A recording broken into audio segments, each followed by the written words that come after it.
Another day, another example of how loyalty to Trump seems to matter more than, well, actual laws. This time, it's about Mel Gibson, his lost gun rights, and a federal employee who got the boot for not playing along. Elizabeth G. Oyer, a Justice Department pardon attorney, was shown the door after she refused to sign off on restoring Gibson's right to own a firearm. The actor lost those rights back in 2011 after a misdemeanor domestic violence conviction, and Oyer wasn't about to rubber stamp them back into his hands. But apparently, saying no to Trump's inner circle is a great way to end up unemployed. According to the New York Times, Oyer had been under pressure to include Gibson's name on a DOJ memo listing individuals who might have their gun rights reinstated. The problem? Gibson hadn't gone through the same review process as the other candidates.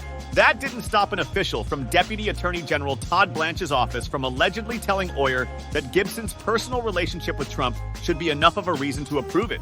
When she pushed back, the conversation reportedly got condescending, because of course it did. After agonizing over the decision, Oyer reaffirmed her stance in a DOJ memo. A few hours later, she was called into her office, handed a termination notice by security officers, and escorted out. Classic Trump administration move. Disagree with us, and we'll have you physically removed. Oyer later spoke to the Times, making it clear that her decision wasn't personal. It was about principles. Giving guns back to domestic abusers is a serious matter that, in my view, is not something that I could recommend lightly, she said, because there are real consequences that flow from people who have a history of domestic violence being in possession of firearms. You'd think that's a pretty reasonable stance, but apparently that's not how things work under Trump.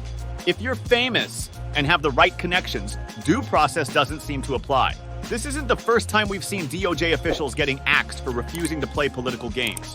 Since taking office, Trump has made a habit of cleaning house whenever someone doesn't follow orders. Prosecutors who worked on cases against Jan 6 rioters, gone. U.S. Attorney Danielle Sassoon, who was handling criminal charges against NYC Mayor Eric Adams, she resigned rather than be forced to drop the case. And now we've got Oyer, fired for refusing to bend the law for a celebrity buddy of Trump's. The message is clear. Do what the boss wants or you're out. Meanwhile, Mel Gibson was seen at a UFC fight in Las Vegas, sitting next to FBI Director Kash Patel, fist-bumping and posing for photos. No big deal, just another moment where politics, law enforcement, and Hollywood collude in the most bizarre ways possible. If nothing else, this whole saga is yet another reminder that under this administration, ethics are optional, but loyalty is mandatory. Thanks for watching. If you enjoyed that video, be sure to subscribe by clicking on the channel icon. For more entertainment content, check out some of our other videos.